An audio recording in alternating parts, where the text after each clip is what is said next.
19व्या अखिल भारतीय विद्रोही मराठी साहित्य संमेलनाच्या निमित्तानं आज मुंबई इथं पत्रकार परिषदेमध्ये उपस्थित आहेत विद्रोही सांस्कृतिक चळवळीच्या राज्याध्यक्ष प्राध्यापक प्रतिमा परदेशी आणि त्यांच्या सोबत आहेत इंजिनियर सतीश चकोर जे 19व्या विद्रोही मराठी साहित्य संमेलनाचे स्वागताध्यक्ष आहे। संभाजीनगरला होत असलेलं हे साहित्य संमेलन 21, 22, 23 फेब्रुवारीला होत आहे। त्या निमित्तानं आपण प्राध्यापक प्रतिमा परदेशी यांच्याशी बोलतो आहोत। विद्रोही मराठी साहित्य संमेलनाचा जवळपास आता एक पावशतक झालेलं आहे परिपूर्ण।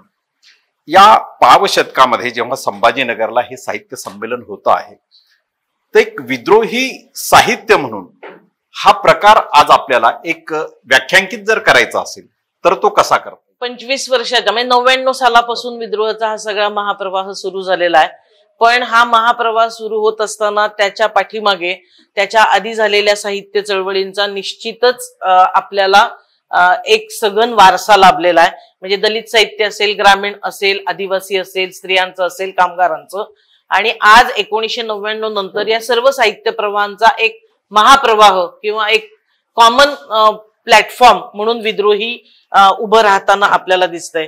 25 संमेलनं होत असताना ज्या प्रकारे ती संमेलनं झाली, ज्या पद्धतीचे अध्यक्ष आपण तिथे होते, ज्यांनी आपल्याला मार्गदर्शन केलं, म्हणजे मुळात ते सर्व सर्जनशील साहित्यिक होते आणि वेगवेगळ्या फॉर्म मध्ये, म्हणजे कुणी नाटककार, कुणी लेखक, कुणी कवी, कुणी समीक्षक असे झालेले आहेत। आणि आता तुम्ही म्हणताय त्या पद्धतीनं की एकूण या 25 वर्षामध्ये म्हणजे काही दुष्काळाची परिस्थिती, कोरोनाची अशी सोडून आपले 18 संमेलनं झालेली आहेत। आणि 18 संमेलनानंतर आता मराठीचा अभ्यास करणारे, भाषेचा, भाषाशास्त्राचा, भाषा समाज विज्ञानाचा किंवा लिंग्विस्टिक भाषाशास्त्राचा, ती माणसं आता तुम्ही जे म्हणतात त्या पद्धतीनं विद्रोहीकडे बघायला लागलेली आहेत।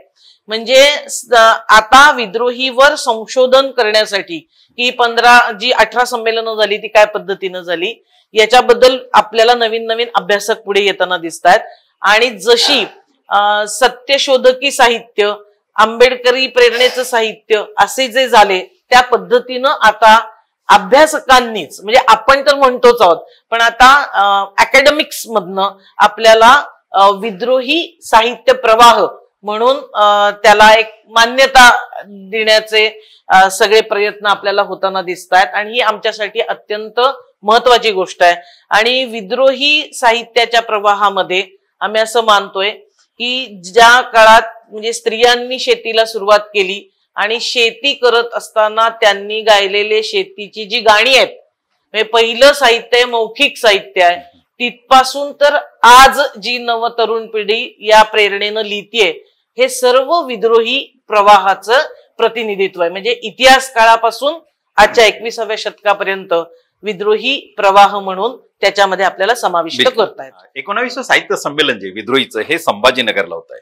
म्हणजे संभाजीनगर हे अलीकडेच नामांतर झालेलं नाव आहे, तरीही ते शहर प्रामुख्याने आता निवडलं गेलंय। तर याच्या मागची नेमकी काय पार्श्वभूमी की संभाजीनगरची निवड झाली? आम्हाला महाराष्ट्रामध्येच म्हणजे मराठी भूमीमध्ये संमेलन घ्यायचं होतं। आम्हाला घाबरून बिबरून काही लोक गेले दिल्लीला, तो आणखीन वेगळा विषय आहे। पण संभाजीनगरमध्ये घेण्यामध्ये एक महत्वाची भूमिका अशी आहे की मराठवाडा हे महाराष्ट्रातलं एक महत्वाचा संपूर्ण भाग आहे आणि तिथे ज्या पद्धतीच्या चळवळी आजपर्यंत झाल्या, म्हणजे एकतर ते मलिक अंबरचं शहर आहे।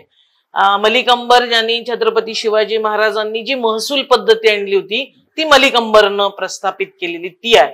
म्हणजे हा एक ऐतिहासिक वारसा या शहराला आहे। सर्व चळवळी या तिथून मोठ्या प्रमाणात सकसपणे उभ्या राहिल्या। नामांतराची चळवळ, दलित चळवळ असेल, वारकरी ट्रॅडिशन आपल्याला तिथे दिसते, समाजवादी चळवळीचे प्रवाह आपल्याला तिथे दिसतात। आणि जेव्हा जेव्हा असं झालं की महाराष्ट्रात कोणत्या चळवळी म्हणजे दलित चळवळ कोंडीत सापडली, तेव्हा ती कोंडी फोडण्याचं काम संभाजीनगर मधून म्हणजे तेव्हाच्या औरंगाबाद मधून आणि मराठवाड्यातून हे होत राहिलेलं आहे। आणि म्हणून अशा भूमीमध्ये संमेलन घेतलं पाहिजे। दुसरी गोष्ट, अलीकडच्या या सगळ्या कालखंडामध्ये ज्या पद्धतीनं जातीची ध्रुवीकरण चालू आहेत त्याच्यावर चुप्पी चालणार नाही, बोललं पाहिजे. तर त्याही संदर्भात इथून एक सघन विचार, सम्यक विचार हा आपल्याला दिला पाहिजे. जी नवी तरुणाई आहे ती अशा नव्या विचारांचं स्वागत करते, ती वाट पाहतीये की आपल्याला अनुभवी माणसं येऊन या सगळ्या प्रवाहातून काही याच्यातून निश्चित मार्गदर्शन मिळेल. आणि म्हणून मराठवाड्यासारख्या म्हणजे जिथे जाती अंताची, आता जाती युद्ध जरी वाटत असलं तरी ती जाती अंताला पोषक असणारी भूमी होती, याची आठवण करून द्यावी आणि तो इतिहास पुन्हा निर्माण करण्याची सुरुवात करावी, हा हेतू याच्यामध्ये निश्चितपणे आहे. विद्रोही मराठी साहित्य संमेलन जे आहे, म्हणजे मग आता आपण पॉम्पलेट मध्ये लिहिलं की दिल्लीमध्ये जे अखिल भारतीय मराठी साहित्य संमेलन होत आहे, साहित्य हे विद्रोहाचं जर असेल, म्हणजे विद्रोहाची जी काही व्याख्या असेल आपली, ते जर एखाद्या ब्राह्मण लेखकाने किंवा साहित्यिकाने लिहिलंय तर तो विद्रोही मराठी साहित्य संमेलनाचा पदाधिकारी, अध्यक्ष किंवा काय कालांतराने होऊ शकतो का, किंवा तसा काही प्रकार विद्रोही साहित्य संमेलनाने विचाराधीन ठेवलेला आहे का? आपण जात लक्षात घेऊन विचारच करत नाही. म्हणजे आपलं म्हणणं असं आहे, हे आम्ही परत महामानवांकडनं शिकलोय. फुल्यांनी अशी अट टाकली का, बाबासाहेबांनी टाकली का, आपण कोण लागून गेलोय? आमचं म्हणणं असं आहे की ज्यांना ज्यांना हा प्रवाहातला विचार मान्य आहे ती माणसं, ती कुठल्या जातीची धर्माची आम्ही बघणार नाही, त्यांनी याच्यात सहभागी व्हावं. आणि असे झाले का कोणी, म्हणजे ब्राह्मण साहित्यिक विद्रोही साहित्य संमेलनात सहभागी झालेले असतात? पहिली गोष्ट, इथे जे पहिलं संमेलन झालं त्याच्यात यदी फडके होतेच, पण नलिनी पंडित होत्या, त्या इतिहासाच्या विचारवंत म्हणजे साहित्यिकांपेक्षा. त्यांना तिकडे अध्यक्ष केलंय यदी फडकेंना.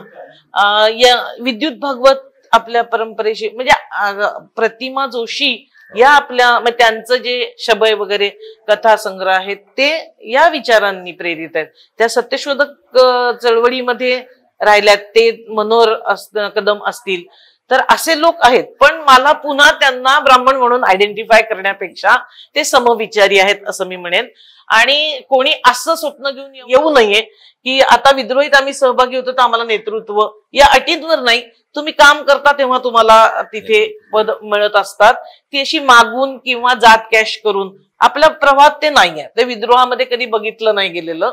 आपली 3 अधिवेशनं झालेली आहेत, अत्यंत लोकशाही पद्धतीनं आपण एक 5 वर्षानंतर अधिवेशन घेऊन अध्यक्ष, सेक्रेटरी यांचं खाती हे करत असतो.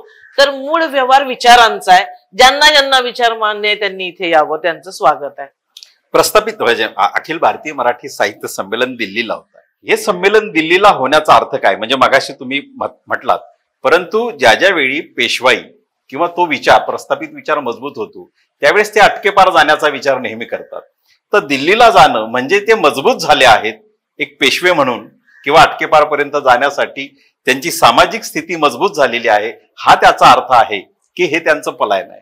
ते दिल्लीचा आश्रय घ्यायला गेलेले आहेत, त्यामुळे त्याला तसं बघावं असं मला वाटतं. ते सांगत असतील काही की आम्ही दिल्लीला का गेलो वगैरे वगैरे. आणि तुम्ही म्हणता तसं अटकेपार झेंडे नाव त्यांचं आहे पण लावलेत वेगळ्यांनी.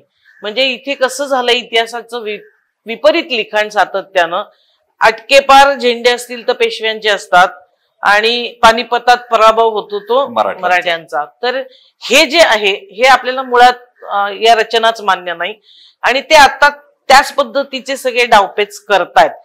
त्यांनी दिल्लीला जाणं, आम्ही छत्रपती शिवाजी महाराजांच्या मावळ्यांप्रमाणे आता विचार करतोय. महाराजांनी सुद्धा दिल्ली, म्हणजे दिल्लीची राजधानी पण बदलली गेली होती ना, आणि ती कुठे आली? ती खुलताबादला, ती औरंगाबादला आलेली आहे. तर आम्ही म्हणतो की तो गनिमी कामा आमच्याकडे आहे, ते दिल्लीला गेले, पळत सुटले म्हणून आपण जावं असं नाही. एक, आता त्यांना महाराष्ट्रामध्ये गेले 5 वर्ष धोबी पछाड केलेला आहे लोकांनी, सहभाग लोकांचा नाहीये. मुख्यमंत्री, उपमुख्यमंत्री आणि सगळे तिथे जाऊन सुद्धा शाळेतली मुलं त्यांच्या समोर आणून बसवावी लागली आहेत. हे तुम्हीच माध्यमांनी दाखवलेलं आहे, आमच्या चॅनलवर तर आम्ही काही म्हटलेलं नाहीये. इथे सपशेल पराभव होतोय. त्यांना आता प्रकाशकांनी पत्र दिले, आम्ही दिल्लीला येणार नाही, तुमच्याकडे आमच्या पुस्तकांची विक्री होत नाही. आणि ह्या पराभूत मानसिकतेतून थोडा दिलासा मिळतो का म्हणून ते दिल्लीला गेलेले आहेत. आणि दिल्लीला गेले ते अजून बुरे फसे असं झालेलं आहे.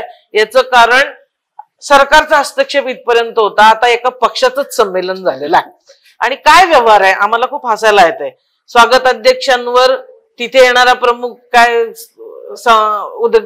समारोपाला येणारा देशाचा केंद्रामध्ये असणारा माणूस यांना दरोडेखोर वगैरे म्हणतोय आणि स्वागत अध्यक्ष म्हणतात की ते तडीपार आहेत. तर हा काय साहित्य संस्कृतीचा व्यवहार आहे का? ते आम्हाला फार सगळं उभं काढणार आहे. 18वं विद्रोही साहित्य संमेलन म्हणजे त्याचं वैशिष्ट्य आता जे सगळ्यांच्या समोर आलं, भौतिक संपन्न साहित्य संमेलनही ते राहिलं विद्रोहीचं. संभाजीनगरचं 19वे विद्रोही मराठी साहित्य संमेलनाचं वैशिष्ट्य नेमकं काय असतं? वैशिष्ट्य हेच आहे की ज्वलंत विषयांवरचे 5 परिसंवाद, एक इतिहासाशी संदर्भात, एक नव लेखकांच्या संदर्भात आणि साहित्य समीक्षेच्या संदर्भात 5 कवी संमेलनं, गटचर्चा 15 विषयांवरच्या, कला दालन, साहित्य दालन, कवितेची पोस्टर प्रदर्शनं, म्हणजे नाट्यशास्त्रातले विद्यार्थी कवितांची पोस्टर तिथे करतायत. मला वाटतं हेच त्याचं वैशिष्ट्य आहे. आम्ही जेवणाची चर्चा करणार नाही, पण कोणालाही उपाशी जाऊ देणार नाही. अखिल भारतीय मराठी साहित्य संमेलनाचं विद्रोही साहित्य संमेलन एक त्याच्या विरोधात उभं राहिलेलं आहे. हे प्रस्थापित साहित्य हे सत्तेच्या सोबत नेहमी जात. विद्रोही साहित्य संमेलन म्हणजे राजकीय दृष्ट्या एक नवी व्यवस्था, म्हणजे साहित्यातून क्रांती होते असं म्हटलं जातं. तर विद्रोही साहित्य संमेलन हे कुठल्या राजकीय व्यवस्थेला मान्यता देते किंवा कशी ती असू शकते? कुठल्याही व्यवस्था म्हणजे क्रांतीची सुरुवात ही सामाजिक क्रांतीतूनच होत असते, सांस्कृतिक क्रांतीतून होत असते. आणि हे बाबासाहेब आंबेडकरांनी पण म्हटलेलं आहे. आणि ही सांस्कृतिक क्रांती नव्या समाजाला जन्म देईल, कारण इथली व्यवस्था ही तिच्या सोबत तिची मूल्य घेऊन येत असते. आणि इथली व्यवस्था विषमतेची असेल तर ती विषमतेची मूल्य घेऊन येणार आहे. आणि ते त्या साहित्य व्यवहारात त्यांच्या आपल्याला दिसतंय, संमेलनांमध्ये आपल्याला दिसतंय. मग या व्यवस्थेनं निर्माण केलेल्या मूल्यांना आपल्याला समतावादी समांतर अशी मूल्य ही सांगावी लागतात, जी आपल्या परंपरेत, ती आपल्याला काही नवीन घडवावी लागत नाहीत. विद्रोही सांस्कृतिक चळवळ ही 25 वर्ष हा प्रयत्न करते की इथल्या जाती समाजाला आपल्याला आव्हान द्यायचंय, आपल्याला जातीमुक्त भारत निर्माण करायचा आहे, आपल्याला मनुवादी मूल्य ही बाजूला सारून संविधान मूल्यांचा समाज, संविधानाची मूल्य आत्मसात करणारा समाज आपल्याला निर्माण करायचा आहे. हे आव्हान आपण स्वीकारलेलं आहे. आणि म्हणूनच यातल्या विषयांची आखणी, कवी जे आपले सहभागी होतात त्यांची निवड, त्यानंतर आपले अध्यक्ष आणि उद्घाटक यांची निवडच मुळात त्या पद्धतीनं की तो विचार याच्यामधून 3 दिवसामध्ये या विचारांचा जागर व्हावा आणि एक समताधिष्ठित समाज निर्मितीसाठी, ती व्यवस्था आणण्यासाठी सहाय्य करण्याचं, विचारांची पेरणी करण्याचं काम विद्रोही सांस्कृतिक चळवळीच्या वतीनं संमेलनाच्या निमित्तानं निश्चित आमचा प्रयत्न राहील. साहित्य संमेलनाचं, विद्रोही मराठी साहित्य संमेलनाचं स्वागत अध्यक्ष होत असताना किंवा असताना तुमचं भावना आणि विचार नेमक्या काय? आता सांगितल्याप्रमाणे भारतामध्ये स्वातंत्र्य, समता, न्याय, बंधुता ही मूल्य देणारं संविधान आल्यानंतर सर्व जाती धर्माच्या पंथाच्या लोकांना एक समानतेचा अधिकार मिळाला. परंतु अलीकडच्या काळामध्ये या अधिकाराचंच, म्हणजे संविधानाने जे अधिकार दिलेले आहेत त्याला सत्ताधारी म्हणतात की कोई भी मायका लाल संविधान बदल नाही सकता, असं म्हणत असताना ते हळूच मनुस्मृतीचा जो भाग आहे तो हळूच पाठ्यपुस्तकांमध्ये घालायचं काम करतात. म्हणजे नाव संविधानाचं घ्यायचं, पण संविधानाच्या विरोधातच विषमतेचा पुरस्कार करणारं साहित्य पाठ्यपुस्तकांमध्ये घालायचं, हे अत्यंत वेदनादायी आणि खूप वेगळ्या दिशेला, देशाला चुकीच्या दिशेला घेऊन जाणारं राजकारण देशात चालू आहे. आणि अशा परिस्थितीमध्ये एक सांस्कृतिक, सामाजिक आणि शिवराय फुले शाहू आंबेडकरांच्या विचारांचं संमेलन, तो विचार पेरणारं, त्याची अनुभूती देणारं संमेलन आमच्या छत्रपती संभाजीनगर मध्ये होत आहे, याचा आम्हाला मनस्वी आनंद होत आहे. आणि ही सर्व विचारांची देण, हे विचारांचं साहित्य, खाद्य सर्व लोकांपर्यंत पोहोचावं यासाठी मागच्या महिनाभरापासून आमची संयोजन समिती अतिशय परिश्रमपूर्वक हे काम करत आहे, आखणी करत आहे आणि ह्या कामाचं नियोजन जे आहे ते सर्व शेवटच्या टप्प्यात आहे आणि तुम्हाला एक अत्यंत चांगल्या पद्धतीनं आखणीबद्ध नियोजन पद्धतीनं संमेलन झालेलं दिसेल असं नक्की संयोजन समितीच्या वतीनं मी सांगू इच्छितो. याचं आमंत्रण द्या. हो, आणि आपल्या सर्वांना त्या संमेलनासाठी यायचंय, आग्रहाचं निमंत्रण आहे आपल्याला. टिळे, अंगठ्या, दोरे यांची समीकरण अलीकडच्या काळात बदललेली. तुमच्या हातातल्या धाग्याचा अर्थ आम्ही काय घ्यायचा? ऍक्च्युली या धाग्याचा अर्थ असा म्हणजे असं वेगळा काही नाहीये, परंतु एक वागत असताना थोडीशी स्टाईल जी आजच्या पिढीला वाटते, तारुण्य सुलभ, हा, ते वयाच्या हिशोबाने त्या आलेल्या गोष्टी आहेत, परंतु गंडावून तुम्हाला गंडा नाही. असा नाहीये तो वैयक्तिक स्वतःहून घातलेला आहे. 19व्या विद्रोही मराठी साहित्य संमेलनाच्या राज्याध्यक्ष म्हणजे सांस्कृतिक चळवळीच्या विद्रोही सांस्कृतिक चळवळीच्या राज्याध्यक्ष प्राध्यापक प्रतिमा परदेशी आणि 19व्या विद्रोही मराठी साहित्य संमेलनाचे स्वागताध्यक्ष इंजिनियर सतीश चकोर या दोघांनाही आपण ऐकलं. नक्कीच आपण याच्यावर विचार करा आणि आपल्या प्रतिक्रिया कळवा. आणि संभाजीनगरला साहित्य संमेलनाला आम्हाला निमंत्रण मिळालं आहे, आम्ही आमच्यातर्फे तुम्हाला निमंत्रण देतो, तुम्ही या साहित्य संमेलनाला यावं. धन्यवाद.